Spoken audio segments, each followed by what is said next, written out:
Siap nggih? Ada yang belum dapat kitabnya? Sudah semua ya? Oke. Apa?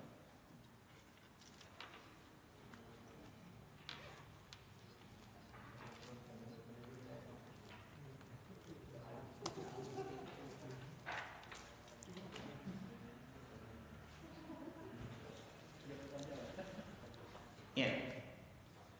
Tim ayuhal ikhwah wal akhwat, kita mulai materi pertama kita.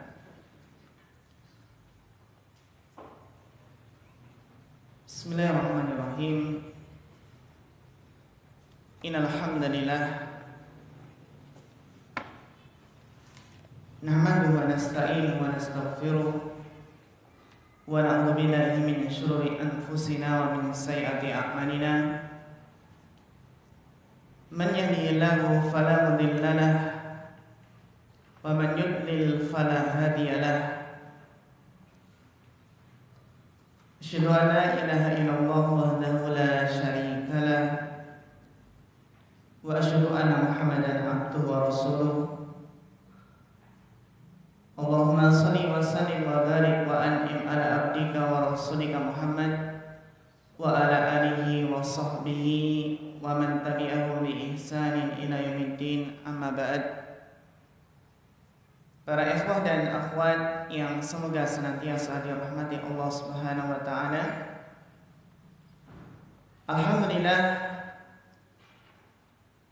segala puji bagi Allah yang telah memudahkan langkah kaki kita menghadiri salah satu majelis ilmu yang di situ seseorang akan mendapatkan ketenangan, mendapatkan limpahan rahmat dari Allah Subhanahu wa taala. Kita bersyukur kepada Allah yang mana pada sore hari ini kita bisa memulai tahun ajaran baru 2021-2022, yang mana kita akan mempelajari 3 ilmu usul biidznillah ta'ala. Yang pertama adalah ilmu usul tafsir, kemudian usul hadis atau yang dikenal dengan mustalah hadis, dan yang ketiga adalah ilmu usul fikih, yang mana seseorang kemampuan beragamanya itu akan kuat, ya, ilmu agamanya akan semakin dibangun di atas pondasi yang kokoh apabila bisa mempelajari dan mendalami ilmu usul ini. Sehingga harapannya dengan belajar ilmu usul tafsir, mustalah hadis, dan ilmu usul fikih, kemampuan ilmu kita itu berdasarkan usul, yaitu landasan-landasan ataupun pondasinya.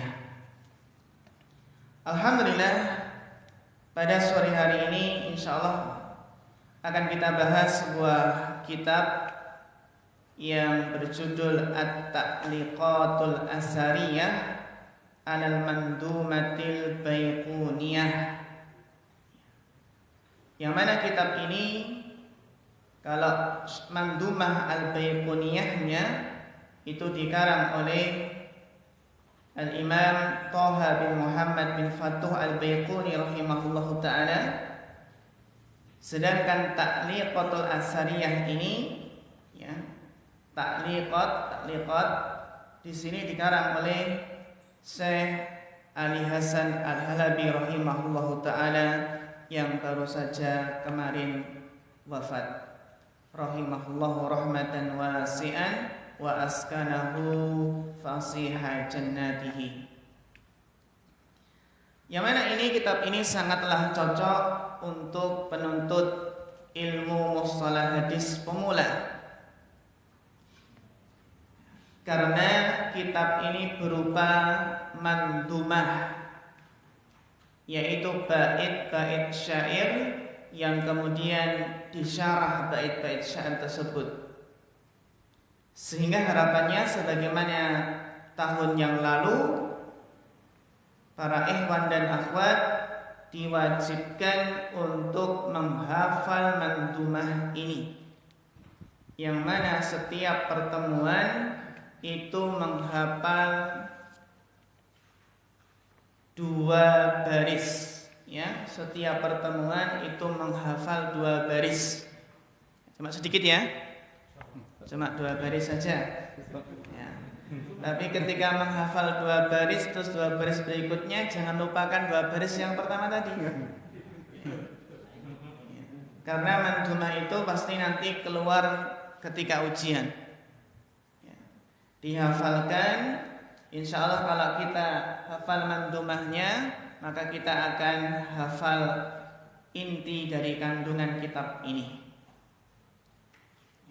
Insya Allah nanti akan kita share video mungkin untuk membantu menghafal ya. Biasanya adalah Syekh Ghamidi atau syekh yang lain ya, bisa di-setel, diulang-ulang untuk membantu dalam menghafal. Juga ada terjemahnya pula, insya Allah nanti kita share pula ya, untuk terjemahan dari mandumah ini. Biar apa? Juga membantu dalam menghafalnya. Para ikhwan dan akhwat yang semoga dirahmati Allah Subhanahu wa taala. Kenapa kita belajar ilmu mustalah hadis? Apa tujuannya? Ini yang harus kita pahami. Ibarat pepatah mengatakan, tak kenal maka tak sayang. Seseorang itu harus mengetahui tujuan mempelajari suatu cabang ilmu. Contoh, ada seseorang yang mungkin belajar ilmu waris. Mas, kenapa belajar ilmu warisan? Mungkin menjawab, agar kalau orang tua saya meninggal, Ustadz, saya bisa menghitung warisan sendiri. Apakah itu jawabannya? Mengapa kita belajar ilmu mustalah hadis? Salah satu di antaranya adalah agar penuntut ilmu itu perhatian dengan hadis Nabi Shallallahu Alaihi Wasallam. Alhamdulillah kalau selama ini kita perhatian dengan Al-Quran, perhatian dengan kitabullah, harapannya pula adalah kita perhatian dengan hadis-hadis Nabi SAW. Karena Al-Quran saja tidaklah cukup. Nanti kalau Al-Quran saja malah nanti jadinya Qur'aniyun. Ada golongan namanya apa? Qur'aniyun, jadi yang hanya pakai Quran saja, menolak hadis. Nanti kalau Al-Quran saja maka menjadi inkarus sunnah. Ada firqah golongan yang namanya apa? Inkarus sunnah.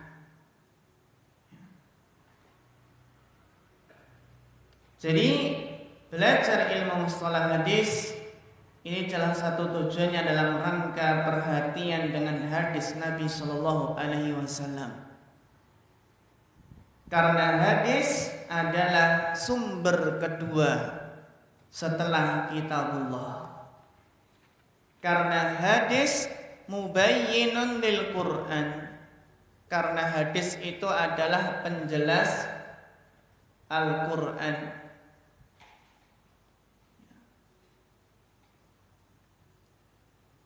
Jadi apa ikhwan?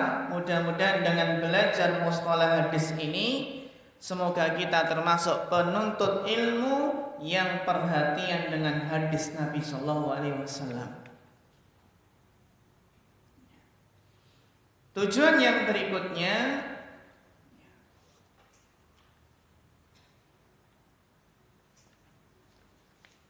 di antara faedah belajar ilmu mustalah hadis adalah apa?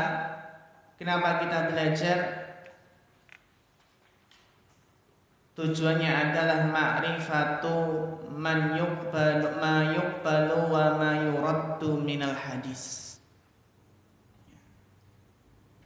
Agar seseorang itu bisa membedakan, agar perhatian mana hadis yang sahih dan mana hadis yang lemah. Apalagi hadis palsu.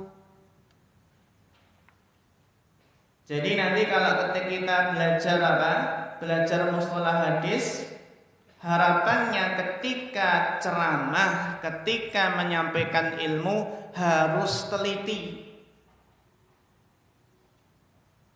Jangan sampai menyampaikan hadis yang lemah apalagi palsu.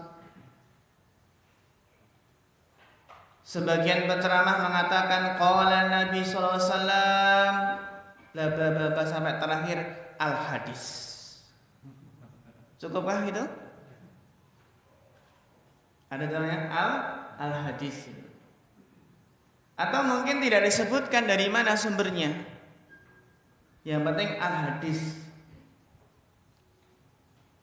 Atau mungkin disebutkan sumbernya dari kitab mana tapi tidak dicek kesahihan hadis tersebut, sehingga masyarakat umumnya yang penting hadis Ustadz, yang penting ada sumbernya, rawahu, hadis riwayat siapa.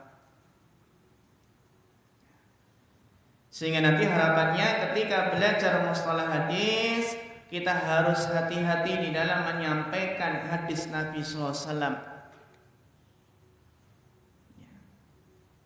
Bahkan lebih bagus, alangkah bagusnya ketika mungkin sangat bagus ya ketika seseorang menyampaikan sebuah hadis. Kalau hadis rawahu, hadis riwayat Bukhari Muslim, itu tidak diragukan kesahihannya ya. Muttafaqun alaih, contohnya tidak diragukan kesahihannya.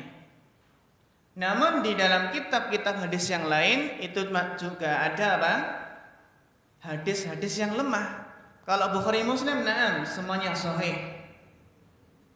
Tapi ke dalam kitab-kitab yang lain, sehingga sebagian penuntut ilmu, sebagian ulama ketika membawakan hadis selain Bukhari Muslim, selain muttafaqun alaih, mereka mengatakan hadis riwayat Ibnu Majah dan dihasankan dan disahihkan oleh Syekh Albani.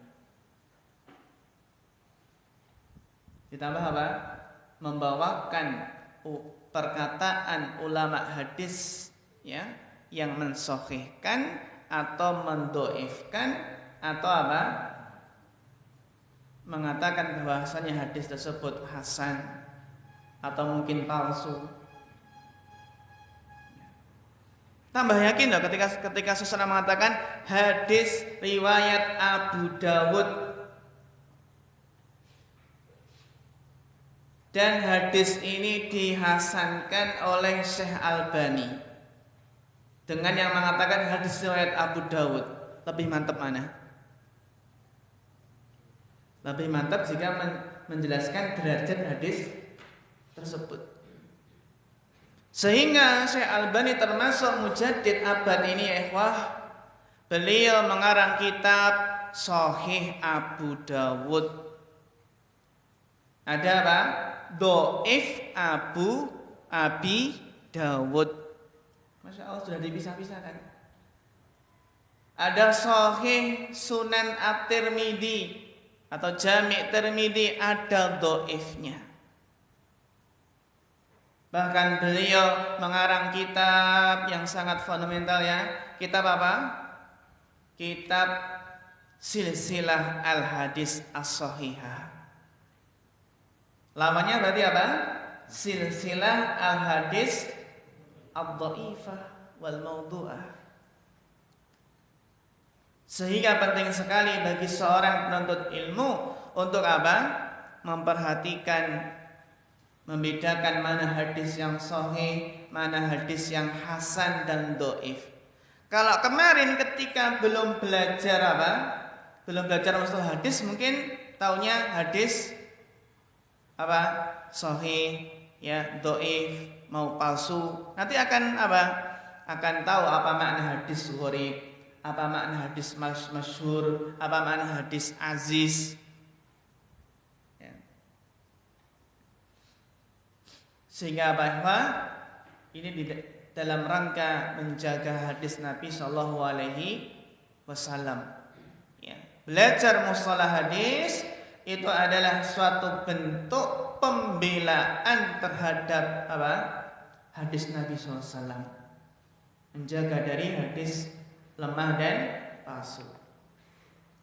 Kenapa ya ikhwah sekarang ini banyak bid'ah yang tersebar, banyak khurafat, bid'ah yang tersebar? Apa sebabnya? Salah satu sebabnya adalah karena mengamalkan hadis yang lemah dan palsu. Hadis lemah tentang bulan Rajab, hadis lemah tentang bulan Sya'ban.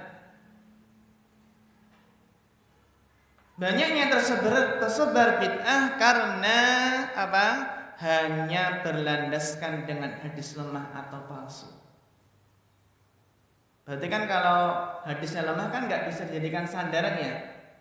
Kalau mengamalkan suatu amalan ibadah yang sandarannya lemah, itu bisa dikatakan apa? Amalan tersebut bid'ah.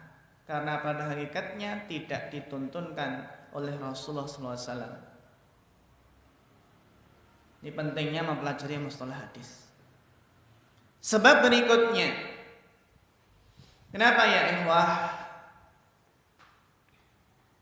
Karena perbedaan masalah fikih. Jadi para fuqaha, para ahli fikih itu banyak berbeda pendapat.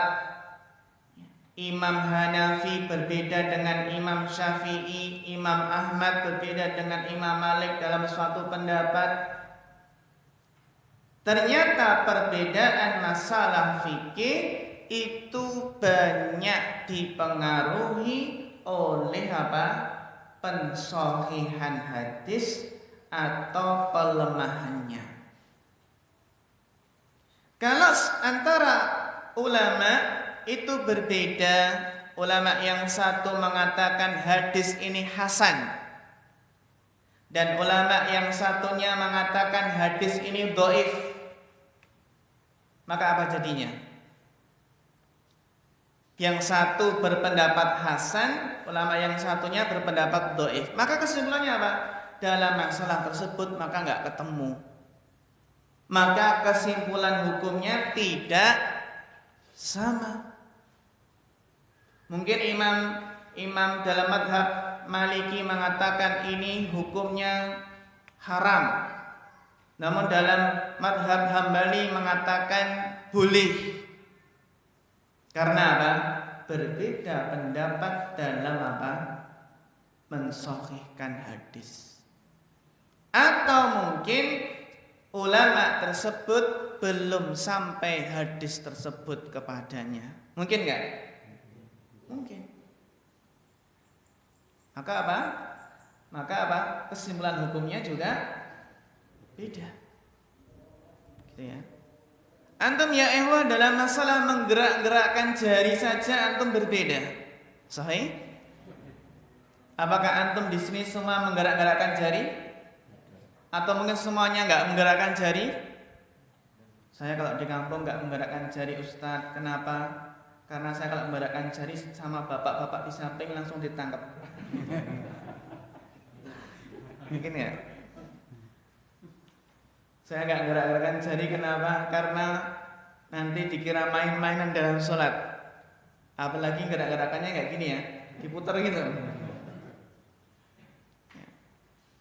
Para ulama hadis saja berbeda pendapat mengatakan hadis tersebut ya sahih. Sebagian mengatakan hadis tersebut syadz. Dan ini adalah sama-sama ulama hadis yang diakui keilmuannya. Yang mengatakan hadis ini sabit ya, makbul diterima, maka menggerak-gerakkan jari. Dan yang mengatakan hadis ini syadz itu menyelisihi yang lebih siqah, ya, rawi-rawi yang lebih siqah, lebih terpercaya, maka apa? Maka menganggap hadis ini tidak sahih, hadis tersebut syadz sehingga tidak menggerak-gerakkan jari. Ini ya berbeda dalam masalah apa? mensahihkan atau mendhaifkan sebuah hadis.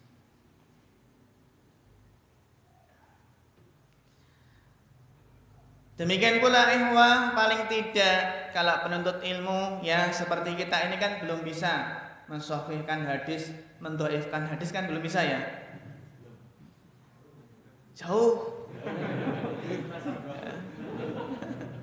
Jauh ya ikhwah mentakhrij hadis. Ya.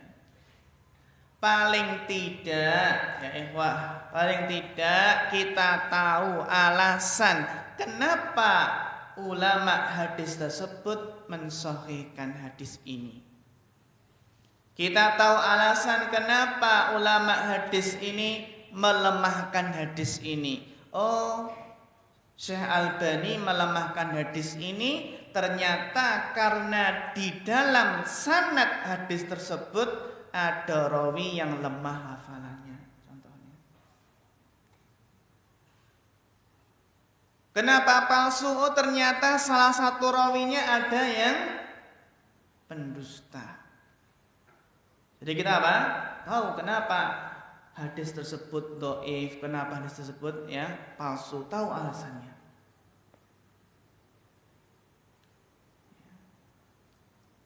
Jadi kalau taklid ya tidak taklid nemen gitu ya.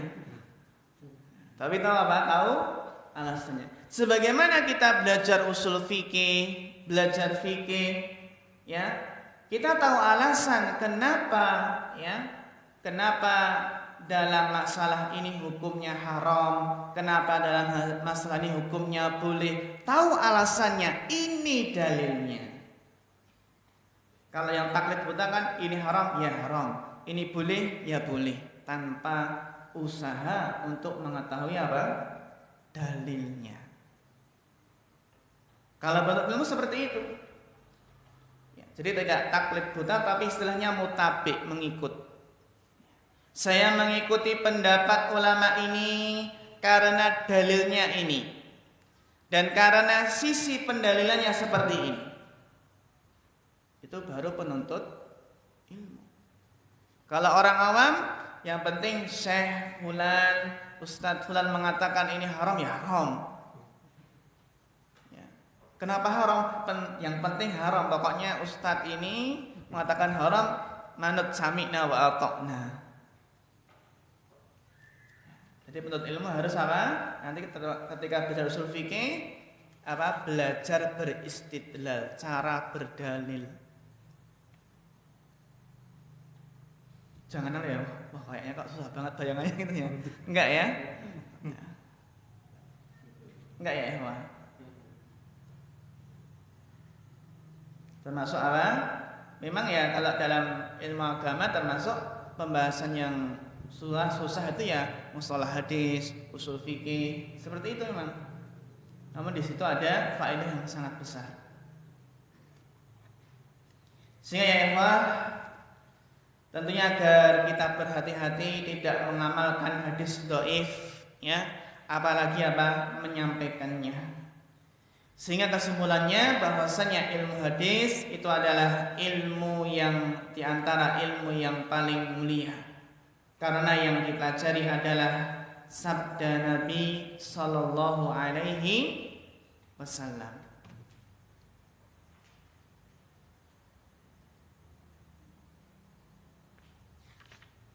Iya, kita masuk ke kitab.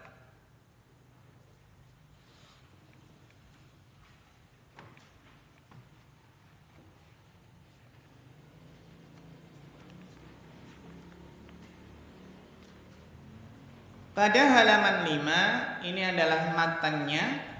Bismillahirrahmanirrahim. Matnul Mandumatil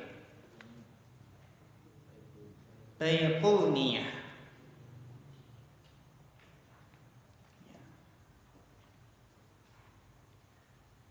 Matnul Mandumatil Baiquniyah. Dari abda'u bilhamdi musalliyan ala Muhammadin khairin nabiyyin ursila wa li min aqsamil hadisi iddah wa kullu wahidin atawa hadda sampai terakhir. Itu 34. Sehingga 17 pertemuan sudah hafal semua insyaallah ya.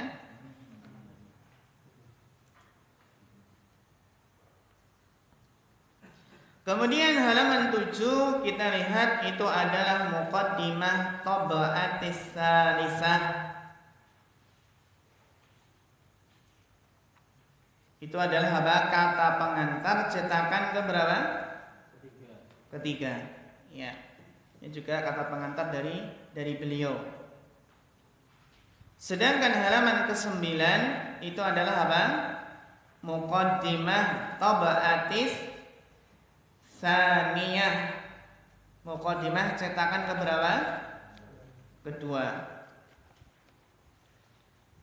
Yang halaman 11 itu adalah apa? Muqaddimah cetakan yang pertama. Muqaddimah cetakan yang pertama.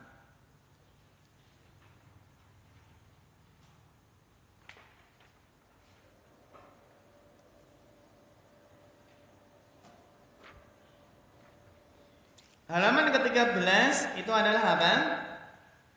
Tarjamatun Nadhim. Biografi An-Nadhim yang membuat bait mandumah ini. Siapa nama beliau? Syekh Toha bin Muhammad bin Futuh Al-Baiquni, muhaddisun usuliyun. Jadi nanti kalau ditanya siapa pengarang Mandumah Baiquniyah, jangan dijawab Syekh Ali Hasan Al-Halabi. Salah ya. Tapi siapa? Syekh Toha bin Muhammad bin Futuh Al-Baiquni. Bisa jadi nanti keluar pujian.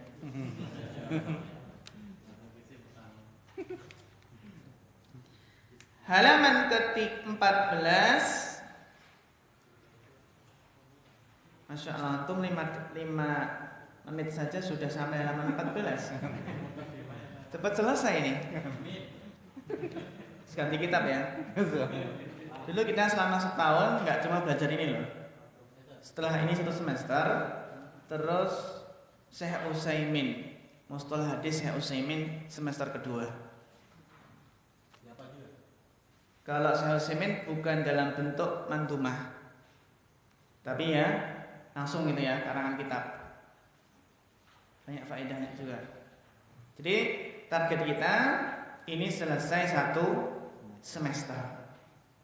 Ya, karena tahun yang lalu juga demikian, ini 1 semester selesai dan semester berikutnya kitab Mustalah Hadis yang lain. Kan cuma tipis ya. Insyaallah. Kita lihat syarah dari Mandumah, ya Syuruhul Mandumatil Baiquniyah. Jadi syarah-syarahnya itu banyak, ya ikhwan dan akhwat. Itu sampai berapa ini? 15. Ada syarah Nukhbah An-Nubhaniyah, ada syurah Az-Zurqani, Syarh Az-Zurqaniyah, dan seterusnya. Halaman berikutnya, halaman 16, itu makhtutah, surati safhatil ula minal makhtutah, suratu safhatis saniyah minal makhtutah. Namanya adalah manuskrip. Jadi tulisan tangan asli ini ya, manuskrip. Jadi di antara muhakkik, seorang ulama pentahqiq kitab, ya seperti ini, mengumpulkan apa? Manuskrip-manuskrip yang tersimpan di perpustakaan mana. Anda bisa baca nggak ini? Kalau sudah hafal insya Allah bisa ya. Muhammadin khairin nabiyyin ursila. Iya. Kita masuk pada halaman 18. Tadi muqaddimah ya, Masya Allah antum sudah sampai halaman 18. Ya. Fanuridu al-qari an yaqra. Bapak Abu Kisyam, iqra falyatafaddal mashkuran ma'jura. Bismillah. Alhamiyatul isnadi. Al-isnad khasisatun fadilatun lihadil ummati wa laysat li ghairiha minal umamis sabiqati li'anna lahu qimatan kubra fi dinillahi azza wa jalla wa lihada sumiyat ummatul islamiyah ummatul isnad wal bahsu. Syukran, barakallahu fikum.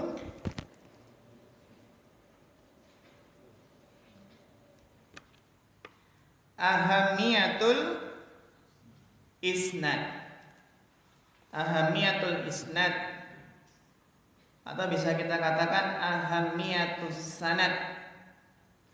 Apa itu sanad? Antum udah punya sanad belum? Kalau selama ini kan mungkin kita sanad. Sanad tuh kayaknya sanad qiraah. Gitu ya.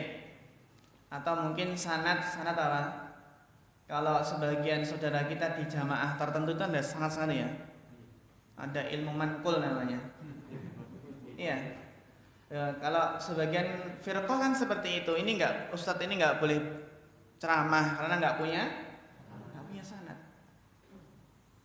Ada sanad hadis, ya, ada sanad qiraah dan ada sanad kitab. Bagus kalau antum punya sanad kitab, ya. Maka sebagian asatidzah itu apa? Memberikan sanad suatu kitab Tohamiyah atau kitab usul salasa sampai sanad ya, sampai ke mu'alif. Jadi yang dimaksud dengan sanad di sini adalah apa? Silsilatur rijal al-musilah lil matan. Yang dinamakan sanad adalah silsilah. Apa silsilah ya, Pak? Silsilah itu bahasa Indonesia atau bahasa Arab? Bahasa Arab, jadi bahasa Indonesia itu ya. Serapan namanya. Silsilah rijal atau rijal itu adalah rawi, para rawi, ya. Al-musilah lil matan, yang menghantarkan pada matan. Jadi silsilah para rawi yang menghantarkan pada matan.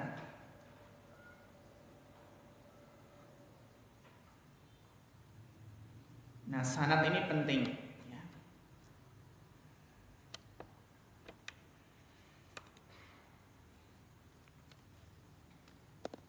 Beliau mengatakan al-isnadu khasisatun fadilatun li hadhil ummah.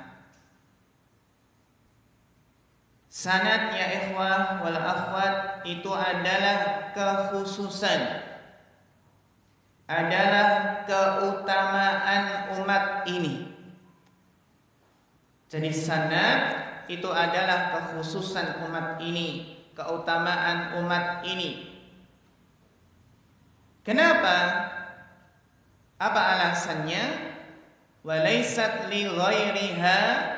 Dhamir ha kembali ke mana? Iya, al-ummah, bagus. Walaysat li ghairiha minal umamis sabiqah. Karena sanad itu tidak ada pada umat lain dari umat-umat sebelum kita, dari umat-umat sebelumnya. Jadi sanad itu hanya ada pada agama kita ya ikhwah. Tidak ada pada agama lain. Sehingga agama lain itu mudah apa? Mudah diubah-ubah karena nggak ada sanad.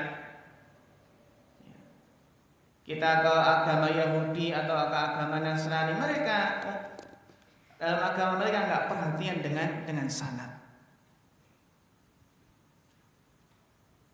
Adapun dalam Islam maka itu ada sanad suatu hadis, ya, yang menyampaikan kita pada Nabi Sallallahu Alaihi Wasallam.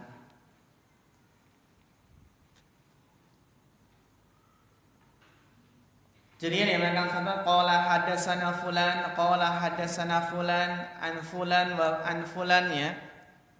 Itu namanya sanad. Jadi silsilah silsilah para rawi silsilah para rawi yang menyampaikan pada matan hadis Nabi Shallallahu Alaihi Wasallam. Jadi sanad itu tidak ada pada umat yang lain. Li'anna lahu qimatun kubra fi dinillah. Karena sanad itu memiliki qimatan kubra. Karena sanad itu memiliki nilai yang besar dalam agama Allah. Walihada summiyatil ummatul islamiyatu. Oleh karena itu umat Islamiyah itu dinamakan dengan ummatul isnad. Dengan apa? Umat isnad.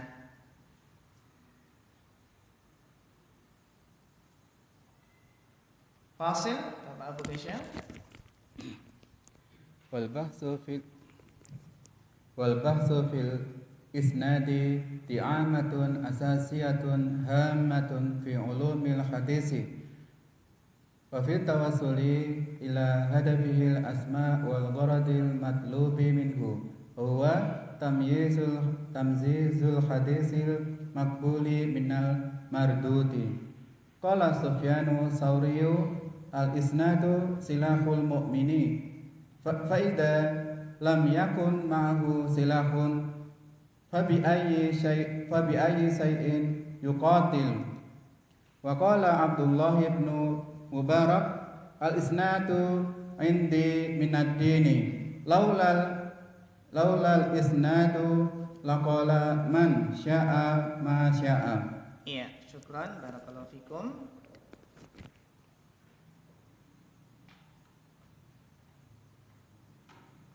Qala mu'allif rahimahullahu ta'ala,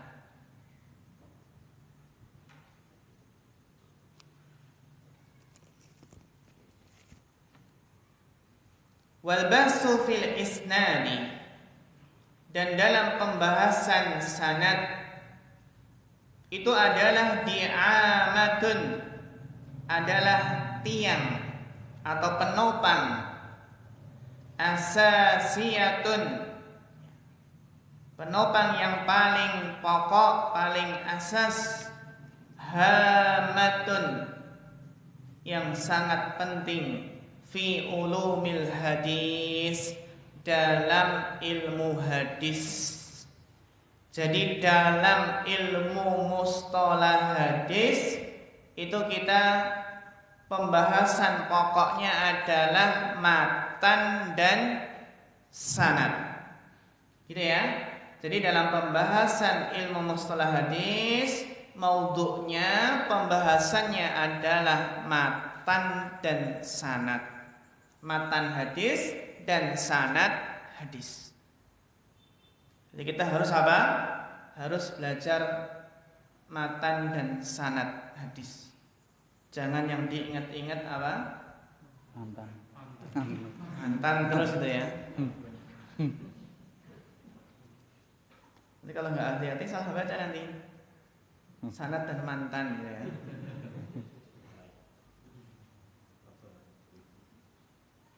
Ini pembahasan penting, pembahasan pokok dalam ilmu hadis.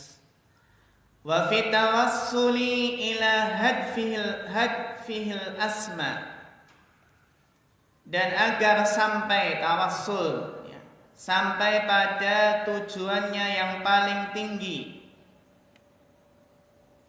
wal gharadil matlub, tujuan yang dicari, yang dituntut, minhu, darinya. Apa ehwa?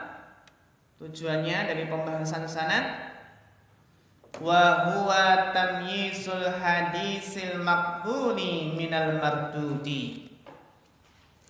Tujuan paling penting dalam pembahasan sanad adalah tamyiz, membedakan hadis yang makbul, hadis yang diterima, minal mardud, dari hadis yang ditolak. Hadis makbul itu apa saja? Nanti ada pembahasannya. Hadis yang mardud itu apa saja? Nanti ada pembahasannya. Macam-macam hadis yang makbul, macam-macam hadis yang mardud. Inilah ya ikhwah wal akhwat, pentingnya pembahasan sanad. Sehingga di sini kita bawakan, kita lihat perkataan sebagian ulama yang menjelaskan betapa pentingnya sanad. Qala Sufyanus Tsauri, berkata Imam Sufyan Ats-Tsauri. Kalau kita ini ya ikhwah, jadi kita itu nanti akan senang belajar mustalah hadis ketika kita mungkin punya kitab di rumah, Sahih Bukhari, Sahih Muslim. Antum kalau punya kitab Sahih Bukhari atau kitab Sahih Muslim, antum baca hadisnya, ada sanadnya enggak? Lengkap ya ikhwah. Qala hadatsana fulan, qala akhbarana fulan, an fulan wa an fulan, an syekh, an ibnihi wa an abihi wa jaddihi. Dan itu dalam mencari sanad hadis seperti itu ya ikhwah. Jadi baca kata man Sahih Bukhari, kata man Sahih Muslim, sudah pernah belum? Belum ya, belum ikut ya. Siapa yang sudah pernah kata man Sahih Bukhari? Itu dibacakan dan tidak hanya matanya tapi sanadnya. Saya dari yang pertama sampai kan Rasulullah Shallallahu Alaihi Wasallam. Dulu di STD itu ada kata man Sahih Bukhari, Sahih Muslim. Kalau kitab-kitab hadis yang mungkin apa? Yang mungkin lebih sedikit, dulu pernah saya dapat sanad Syama'il Muhammadiyah. Syama'il Muhammadiyah pernah dapat sanad. Kemudian kitab Al-Muwatta, alhamdulillah juga pernah dapat sanad kitab Muwatta. Kayak Muwatta karangan siapa? Imam Malik. Sebagian ulama mengatakan tidak ada kitab yang paling sahih setelah Al-Quran kecuali apa? Al-Muwatta Imam Malik. Jadi tidak ada kitab yang paling sahih setelah Al-Quran, ya, kecuali apa? Al-Muwatta. Jadi Al-Muwatta itu adalah kitab yang paling sahih setelah Al-Quran. Itu di zaman Imam Malik. Para ulama menjelaskan kenapa kok seperti itu. Kenapa sebagian ulama mengatakan hal tersebut? Penjelasannya adalah itu sebelum adanya Sahih Bukhari. Ya kan? Kan Imam Malik dulu, baru Imam Bukhari. Setelah adanya Sahih Bukhari maka apa? Ya, maka Sahih Bukhari adalah as-sahhul kutub ba'da kitabillah. Kitab yang paling sahih setelah Al-Quran adalah Sahih Bukhari. Nanti kalau udah beli Sahih Bukhari, ya, Sahih Muslim, Sahih Abu Dawud, Sunan Abu Dawud, Sunan Tirmidzi, Sunan Ibnu Majah, Sunan apa? An-Nasa'i, tambah atau Musnad Imam Ahmad, banyak sekali ya. PDF-nya aja ikhwan ya. PDF-nya aja ya. PDF-nya ya. Atau Maktabah Syamilahnya. Masya Allah, karena ya sumber hukum kita, sumber dalam agama itu, agama kita adalah Al-Quran dan hadis. Namun ya ikhwan, sehingga dulu memang dalam belajar ilmu hadis itu bertahap ya. Kalau dulu di STDI semester pertama belajar Sahih Bukhari, semester kedua Sahih Muslim, semester ketiga Sunan Abu Dawud, semester keempat apa? Sunan Tirmidzi, semester kelima nanti Nasa'i, terus itu Majah gitu ya. Jadi bertahap. Setelah Arba'in nanti baru Umdatul Ahkam mungkin, atau mungkin Bahjah, terus nanti naik-naik seperti itu. Ini apa namanya? Sekedar yang menunjukkan bahwasanya ilmu itu luas ya ikhwah. Karena masih banyak yang belum kita baca. Sufyan Ats-Tsauri di sana ada, kalau kita membaca sanad-sanad hadis, di sana ada Sufyan Ats-Tsauri dan Sufyan ibnu Uyainah. Itu. Sufyanain. Qala Sufyan Ats-Tsauri al-isnadu silahul mu'min. Sanad itu adalah senjatanya orang yang beriman. Senjatanya orang yang beriman. Fa idza lam yakun ma'ahu silahun, jika seandainya tidak ada bersamanya senjata, maksudnya adalah dia tidak punya senjata. Fa bi ayyi syai'in yuqatil, maka dengan apa dia akan berperang? Dengan apa dia akan berjuang?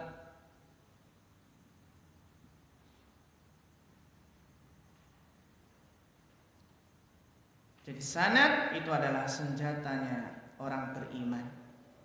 Jika tidak punya senjata, tangan kosong ya. Iya, tangan kosong. Kalau orang berperang tangan kosong gimana? 12 ya. Wa qala Abdullah bin Mubarak. Wa qala Abdullah bin Mubarak, ya ikhwan wal akhwat, al-isnadu indi minad din. Al-isnadu indi minad din. Sanad menurutku itu adalah bagian dari agama. Al-isnadu minad din, ya ikhwah. Dalam riwayat lain tidak ada indinya, tapi langsung al-isnadu minad din. Dalam apa? Dalam teks lainnya. Laulal isnadu laqala man syaa ma syaa. Seandainya bukan karena sanad, seandainya tidak ada sanad, niscaya seseorang akan berkata sekehendaknya. Benar nggak? Kalau nggak ada sanad, maka seseorang akan berkata sakarepe dewe, sekehendaknya. Nggak punya sanad. Sebagian saja ya, para pemalsu hadis itu kan apa? Membuat sanad.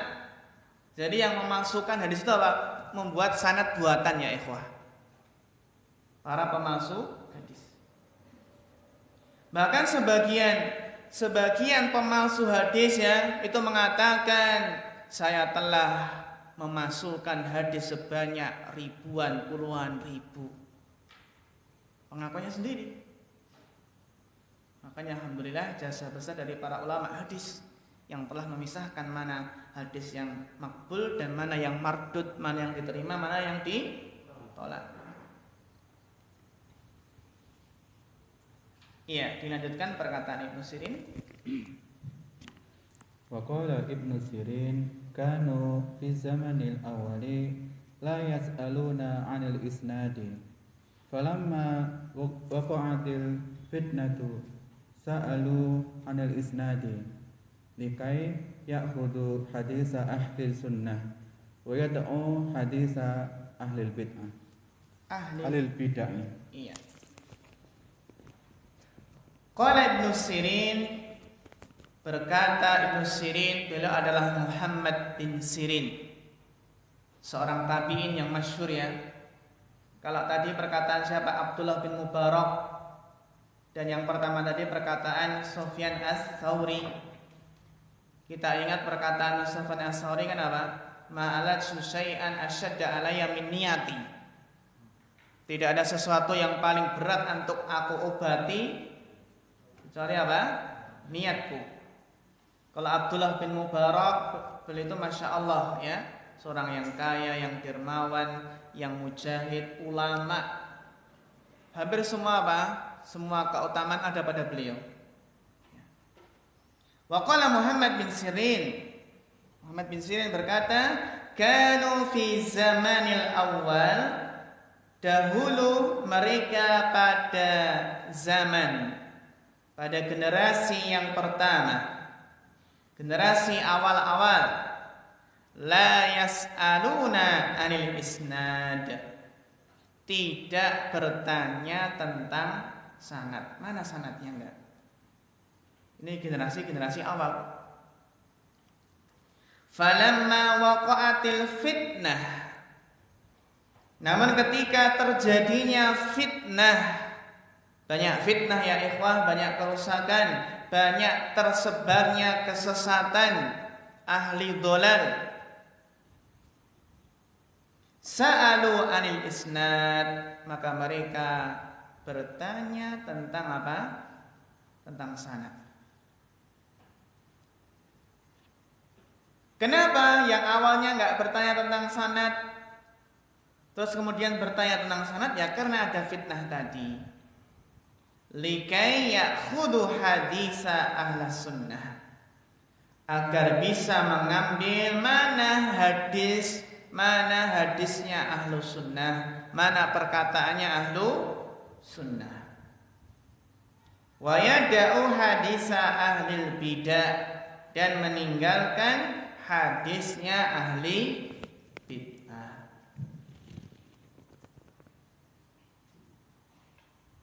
Jadi pentingnya sanad ini ketika terjadinya, semakin terlihat ketika terjadinya apa? Fitnah. Mungkin dahulu ketika menyampaikan hadis langsung qala Rasulullah sallallahu alaihi wasallam. Kan gitu ya? Namun ketika terjadi fitnah, mana sanadnya dari awal sampai Nabi mana? Kalau sekarang alhamdulillah ketika kita menyampaikan hadis kan nggak perlu qala hadatsana fulan, qala hadatsana fulan, qala hadatsana fulan, nggak perlu ya. Langsung tinggal apa? Sebutkan dari kitab hadis mana. Kan gitu. Nanti kalau setiap menyampaikan hadis kita bawa sanad, nanti keburu jamaahnya apa? Pergi gitu ya.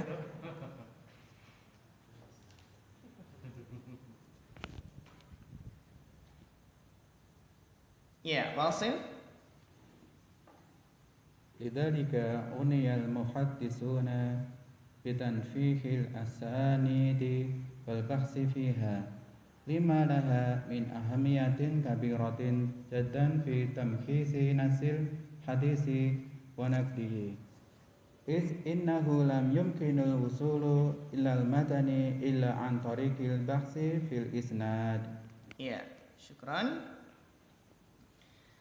Lidzalika, oleh karena itu ya ikhwah, ya, pentingnya kedudukan isnad tadi dari perkataan para ulama salaf, ya. Para muhaddisun sangat perhatian dengan bitankihil asanid. Sangat perhatian di dalam memilah-milih, ya, di dalam memisahkan mana sanad yang lemah dan mana sanad yang sahih, mana sanad yang kuat dan mana sanad yang lemah. Wal bahsi fiha, dan di dalam apa? Membahasnya. Membahas sanad itu kan dari apa? Satu persatu ya ikhwah. Karena mungkin sanad nomor 1, 2, 3 sahih, ya. Terus 5, 6 sahih. Tapi ada sanad nomor berapa? Nomor 4 itu dhaif, lemah, maka apa? Hadisnya jadi lemah. Jadi ada satu rawi saja, satu perawi saja yang di situ lemah hafalannya contohnya, maka hadisnya otomatis jadi dhaif. Beda dengan hadis sahih, itu harus apa? Sanad dari awal sampai akhir ya harus sahih. Lima laha min ahamiyatin kabiratin jiddan. Karena sanad itu memiliki min ahamiyatin kabirah, memiliki apa? Kedudukan yang besar, hal yang penting sekali ya ikhwah, ahamiyatin kabirah, penting sekali.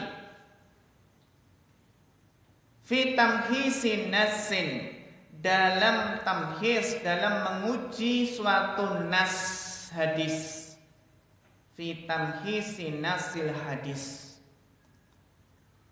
Jadi sanad itu penting dalam rangka menguji suatu matan hadis.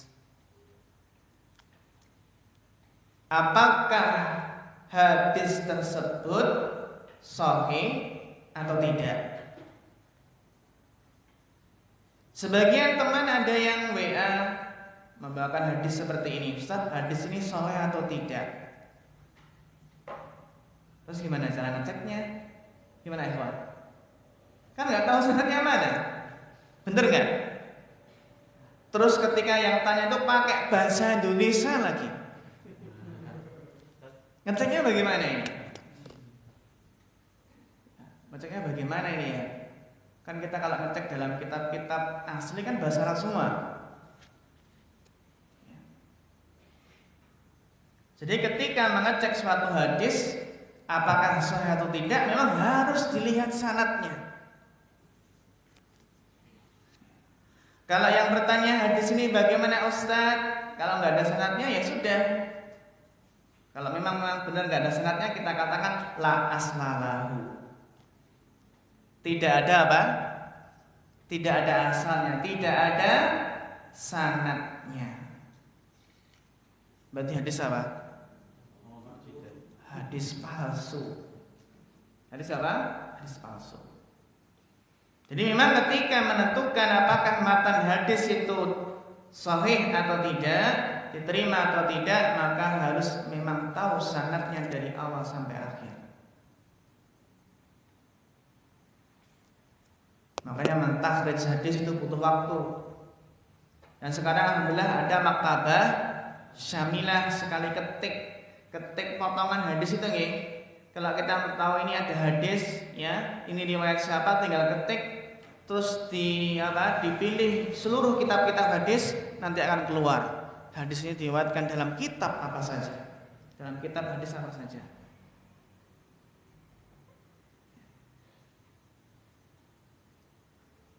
Jadi fitamhi sinasil hadis wa naqdihi, dan menaket itu mengkritiknya,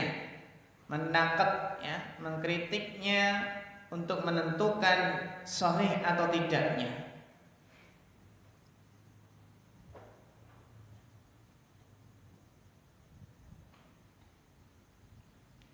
Innahu la yumkinul wusulu ilal matni illa an tariqil bahsi fil isnad. Karena tidak mungkin sampai pada kesimpulan dari suatu matan apakah diterima atau tidak, sahih atau tidak, illa an tariqil bahsi fil isnad, kecuali dengan jalan apa? Membahas sanad tersebut.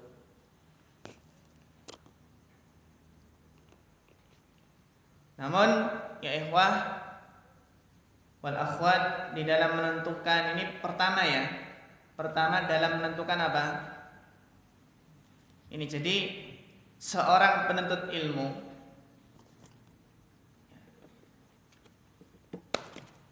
perlu kita ketahui bahwasannya untuk menentukan hadis ini sahih atau tidak, maka apa? Akan ada 3 cara. Yang pertama adalah belajar mustalah hadis. Jadi untuk menentukan sahih atau tidak itu belajar 3 hal. Itu mustalah hadis. Dan yang kedua adalah jarhu wa ta'dil. Belajar apa? Jarh wa ta'dil. Pernah mendengar ilmu jarh wa ta'dil? Yang sering menjarah gitu ya. Menjarah itu adalah mensifati rawi ini apa? Rawi ini mardud riwayatnya. Kalau ta'dil itu berarti mensifati riwayat rawi ini diterima. Gitu ya. Jarah itu apa? Mensifati seorang rawi bahwasanya riwayatnya tertolak. Sedangkan ta'dil itu mensifati bahwasannya riwayatnya diterima. Makanya ada imam jarah wa ta'dil. Ada Imam Yahya bin Ma'in, ada Ali Al-Madini, ada Imam Ahmad, ada Imam Daruqutni, ada Imam Abu Hatim Ar-Razi, Abu Zur'ah Ar-Razi. Sehingga Ar-Raziyani, Abu Hatim, Abu Zur'ah. Imam Bukhari juga Imam Jarh wa Ta'dil. Jadi Imam Jarh wa Ta'dil itu tahu bagaimana kondisi rawi tadi. Tahu bagaimana bagaimana sifat rawi tadi. Bahkan detail rawi ini, mungkin contohnya rawi ini tertolak hadisnya. Kenapa? Kalau di kelas ngantuk terus. Contohnya.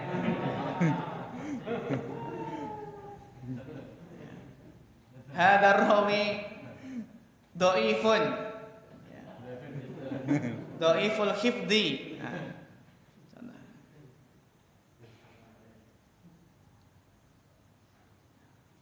Namun sekarang sebagian orang suka menjarah, mentahdir. Hati-hati dengan Ustadz Fulan ya. Jangan sampai jangan sampai istilahnya masuk dalam kategori jamaah tahdir. Yang kajiannya hanya isinya tahdir. Jadi belajar mustalah hadis, belajar jarh wa ta'dil. Yang ketiga adalah dirasatul asanid. Dirasatul asanid dengan mempelajari sanad.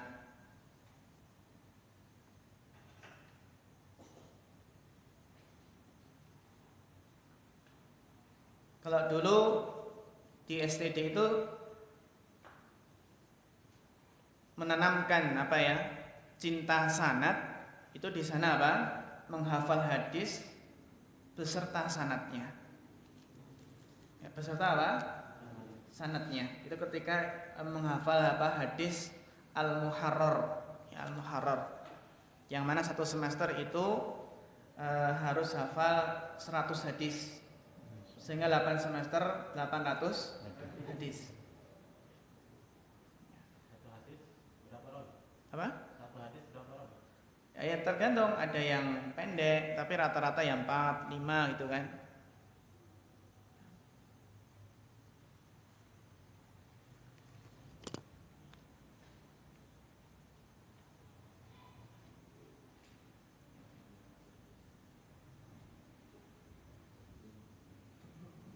Karena ketika menghafal sanad ini seperti sanadnya ini rawi ini ada di dalam Sahih Bukhari, ada dalam Sahih Muslim. Berarti rawi ini thiqah kan gitu.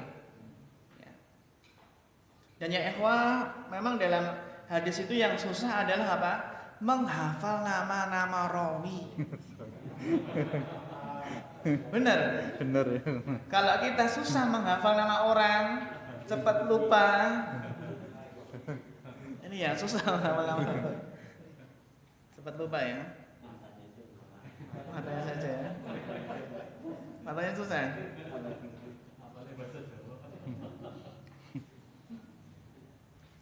Iya, sampai sini ya ikhwah. Sampai alhamdulillah halaman 18, insyaallah kita lanjutkan pada minggu depan. Untuk hari Kamis nanti insyaallah materi usul tafsir ya. Demikian para ikhwah dan akhwat yang semoga dirahmati Allah. Karena sudah adzan maghrib, kita cukupkan. Mudah-mudahan mukadimah pada kesempatan ini menjadikan kita semangat di dalam belajar mustalah hadis, ya, karena pentingnya, karena kedudukannya dalam agama kita. Fanas'allahu ta'ala al-huda wa tuqa wal afafa wal ghina. Fa akhirul kalam. Wassalamualaikum warahmatullahi wabarakatuh.